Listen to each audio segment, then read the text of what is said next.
Melhor idade na graça de Deus, é hora do nosso bate-papo. Hoje a gente vai falar de um assunto bem sério. Com certeza você aí de casa já deve ter visto algo parecido na TV.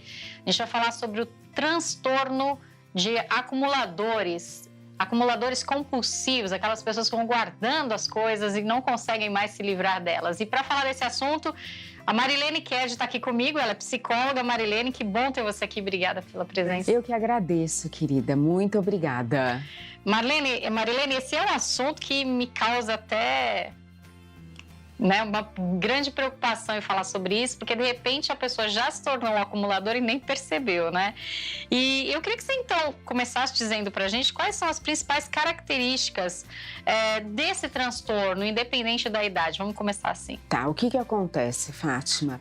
Independente da idade, se a pessoa está com nível de ansiedade muito alto ou então com certo grau de depressão, existe sim uma possibilidade dela desenvolver algumas compulsões, entre elas a de acumular objetos, lixos, pode ser coisas mais úteis também, mas no geral são lixos, são tampinhas de garrafa usada, garrafas usadas, aquelas embalagens de pizza, enfim, coisas que vão atrair bichos para dentro da casa do acumulador. É muito sério isso. E o que acontece? Às vezes você está passando um momento na vida que te causa muita ansiedade, tá? Muita. Ou você passa por um trauma, ou então por uma perda e pode desencadear esse comportamento. E você começar a acumular algumas coisas sem perceber. Vai acumulando, fazendo compras excessivas, chega em casa, joga aquela sacola em qualquer lugar, às vezes nem abre a sacola e um belo dia você percebe que está cheio de sacolas fechadas e caixas fechadas de compras na sua casa. Isso se você não buscar ajuda especializada para ver qual é a causa disso, lá na frente você pode se tornar um acumulador compulsivo de lixos ou até de animais. Eu estava até brincando com a Marilene, que outro dia eu olhei meu e-mail e falei, não, eu não posso apagar esse e-mail porque eu posso precisar dele. Isso já é um indício, você começa em pequenas coisas já, mas e se eu precisar no futuro? Uma preocupação com uma coisa que... Então, uma preocupação exagerada, né, Fátima? Porque se você precisar, com certeza você pode, de alguma forma, ter aquilo na sua mão naquele momento. Não precisar ficar acumulando, enchendo o seu Gmail de coisas que no momento não têm utilidade. Já resolveu? Descarta aquilo. Não crie esse hábito, esse comportamento de ir acumulando coisas que você acha que um dia vai precisar, tá? Muda esse comportamento enquanto ele está no início. Tudo no início é mais fácil de resolver, de tratar, tá? De buscar ajuda. Através da argumentação de um especialista, ele vai mostrar para você que aquilo não tem necessidade. Se você deixa esse comportamento criar uma rotina na sua vida, lá na frente vai ser muito difícil de tratar. E aí, Marilene, falando para o pessoal da terceira idade, a pessoa desenvolve esse comportamento na infância, na juventude, vai para a terceira idade com ele, ou ela pode desenvolver já na terceira idade? Os dois, tá? Pode iniciar na fase infantil, depois voltar na fase da adolescência, na fase adulta. Em algum momento aquilo pode parar, diminuir, tá? Mas pode acontecer também dele ser desencadeado na terceira idade. E quando isso pode acontecer? Quando o idoso, ele se sente muito sozinho. Então, a depressão leva ao isolamento, ou o isolamento leva à depressão. Então, aquele idoso que não tem um bom convívio com a família, que não tem amigos, que teve perdas recorrentes importantes na vida, que passou por algum trauma, que é muito ansioso, enfim, ele tem algum problema psicológico, emocional, e agora eu estou falando de problemas psicológicos e emocionais, mas também é importante descartar problemas neurológicos. Então, eu sempre aconselho a família, procure um neurologista, porque às vezes pode estar associado no desencadeamento desse sintoma da acumulação algum problema neurológico, alguma demência. processo neurológico grave, um começo de um Alzheimer. Então, nós precisamos também descartar esses fatores, mas só quando fazemos exames específicos, tá? E aí entra as questões psicológicas e emocionais. Certo, então é importante a gente saber disso, né? Que uma outra patologia pode estar gerando esse quadro. Exatamente, Esse quadro, isso. né? Além da ansiedade, além da depressão, podem existir esses fatores clínicos que precisam ser analisados por médicos especialistas. Certo.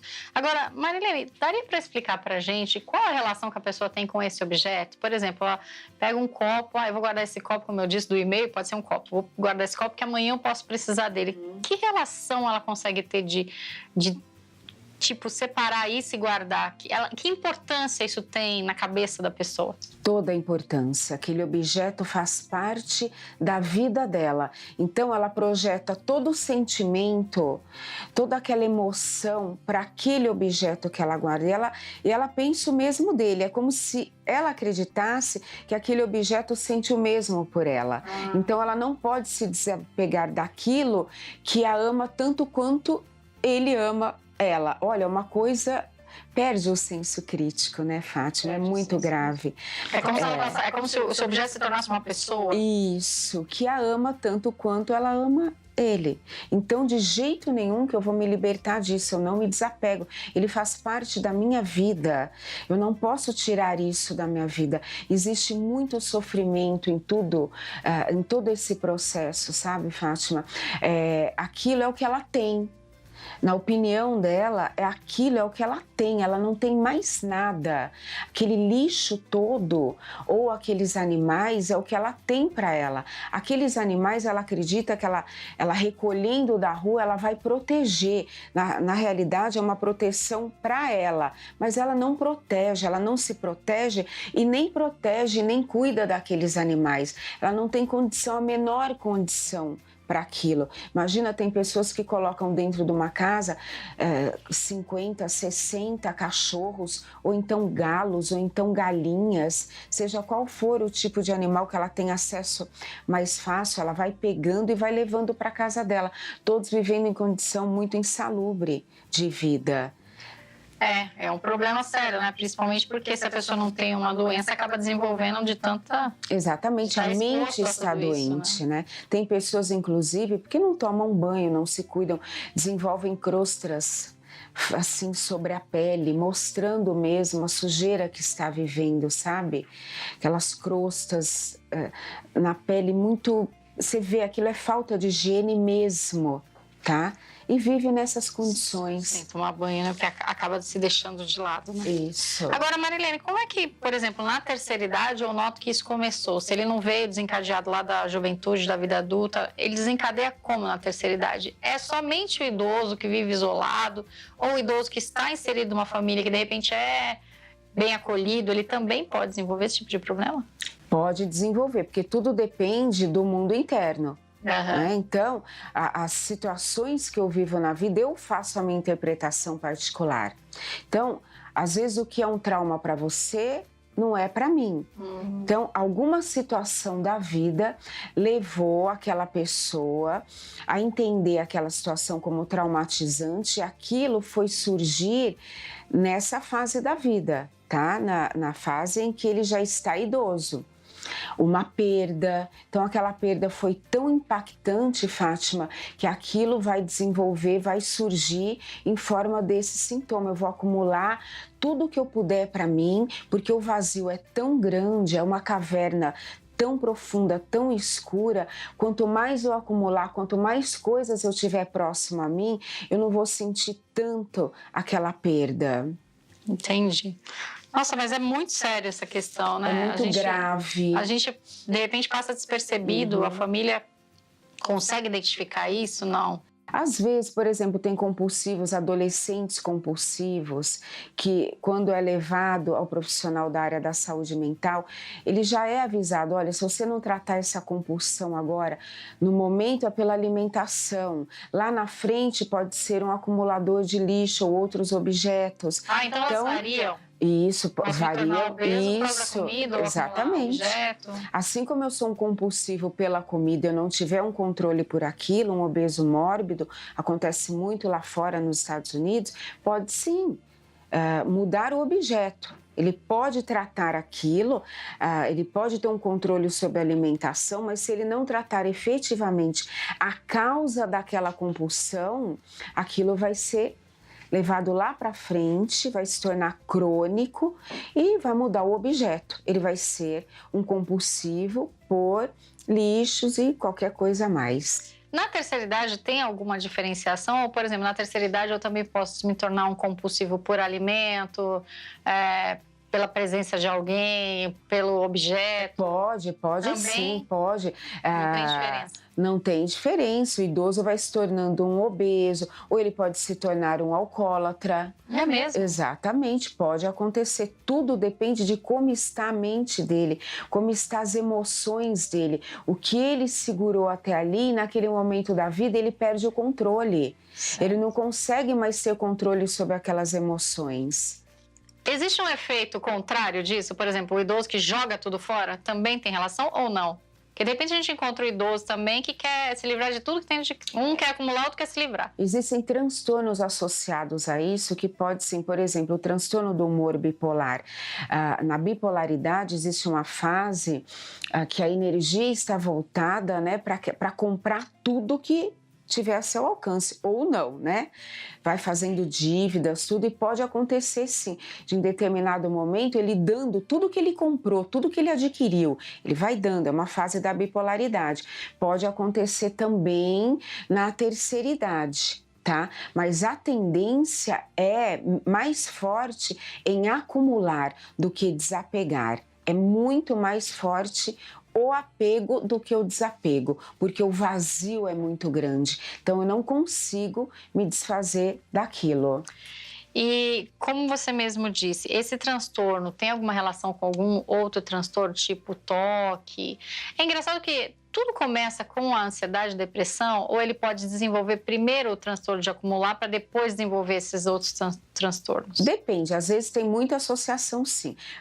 Antes, alguns anos atrás, esse transtorno acumulativo, ele estava ligado, sim, um espectro do TOC, do transtorno obsessivo-compulsivo. Hoje se entende que, além disso, ele está ligado principalmente a níveis de ansiedade muito alto, tá? Que levam a desencadear esse transtorno, e ao nível de depressão também. Depressão também? Também. E o que a gente faz nessa era, que é a era da ansiedade, né, Marilene?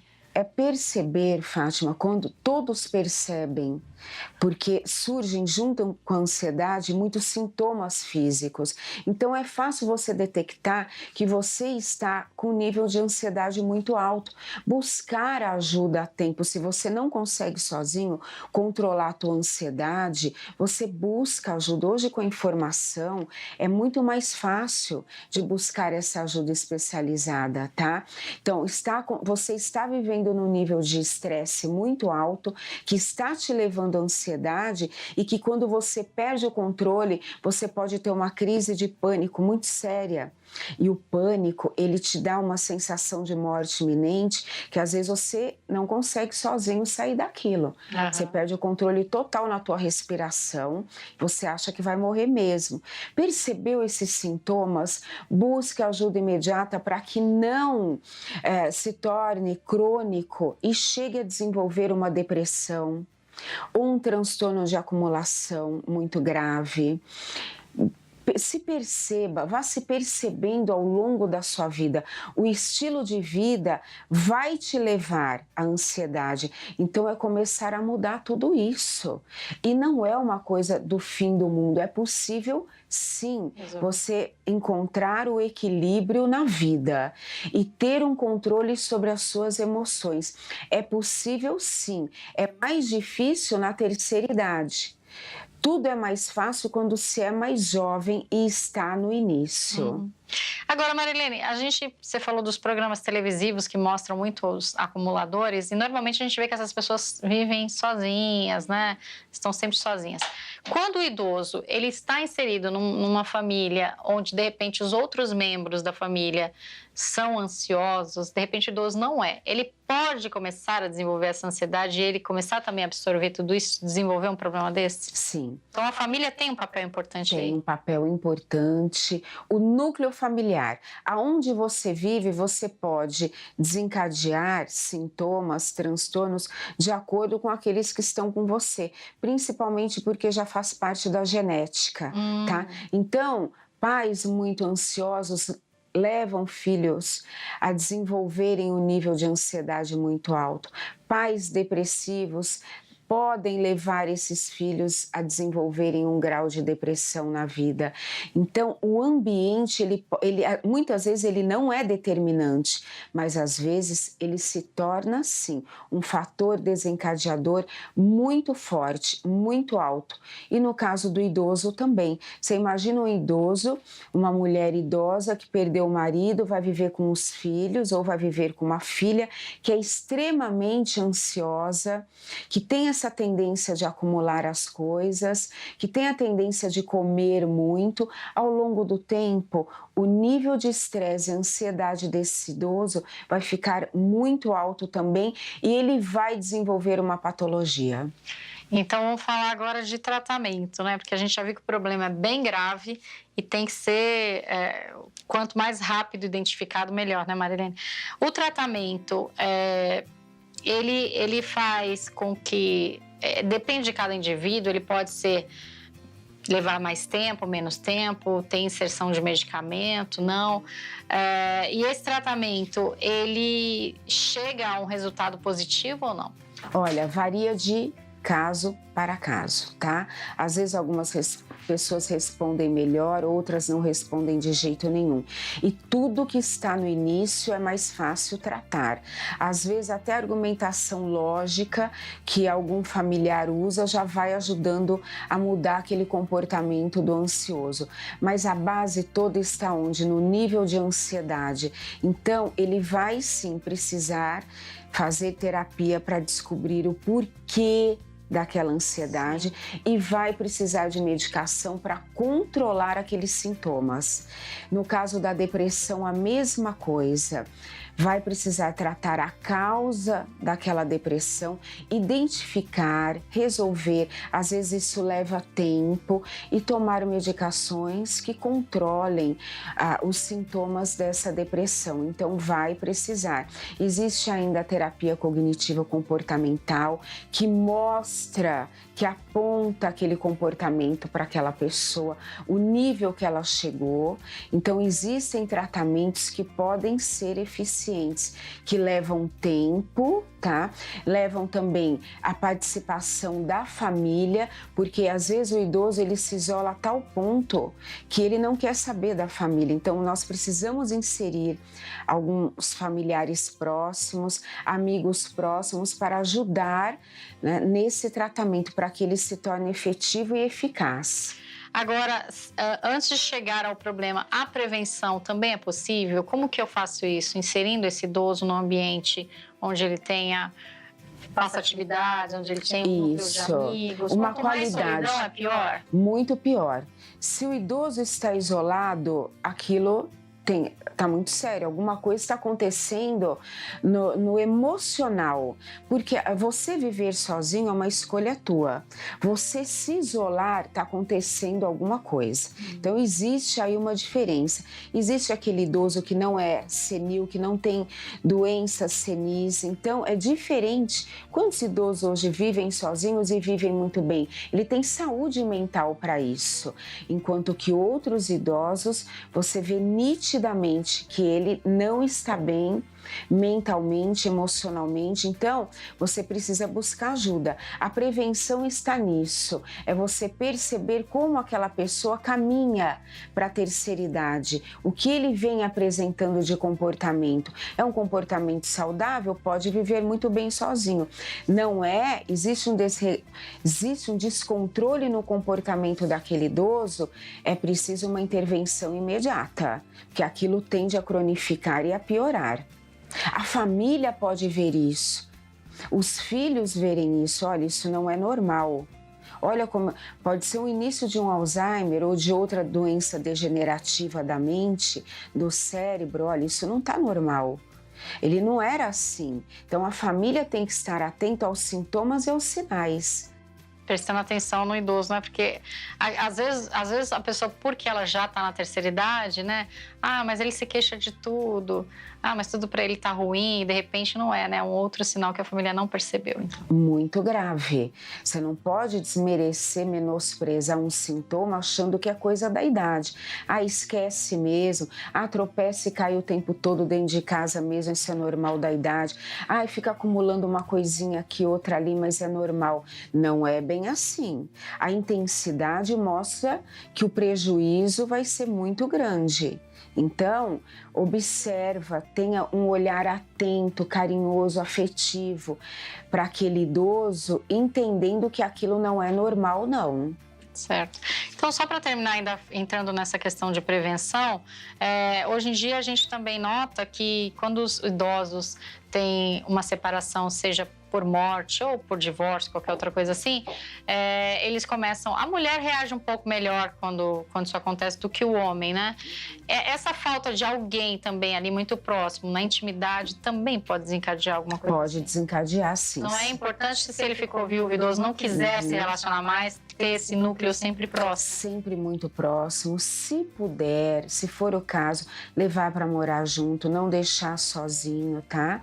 Tudo depende do caso, mas pode acontecer uma perda, ser muito impactante na vida daquela pessoa e ela querer preencher esse vazio com coisas que não têm sentido nexo para os outros, mas para ela tem. Está preenchendo esse vazio e começar a acumular coisas, lixos. Pode sim, a perda pode ser determinante para desenvolver um transtorno desse nível.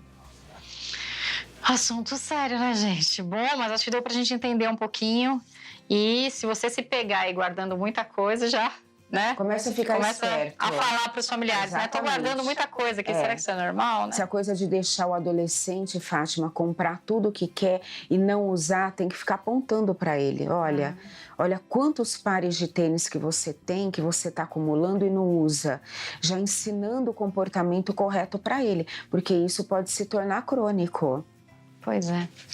Bom, se você tiver alguma dúvida ainda sobre o assunto, a Marilene Ked pode ajudar você, né, Marilene? Sim, com certeza. Você pode entrar no meu site Psicodicas, ali tem o meu endereço eletrônico. Mande a sua pergunta, eu respondo com o maior prazer, viu? Muito obrigada. Nós falamos com a Marilene Ked, psicóloga, hoje respondendo dúvidas sobre o transtorno dos acumuladores compulsivos. Marilene, muito obrigada. Eu que agradeço, Fátima. Parabéns por esse programa tão útil para a população. Muito obrigada, espero que você volte outras vezes. A gente aprende um pouquinho agora na nossa oficina.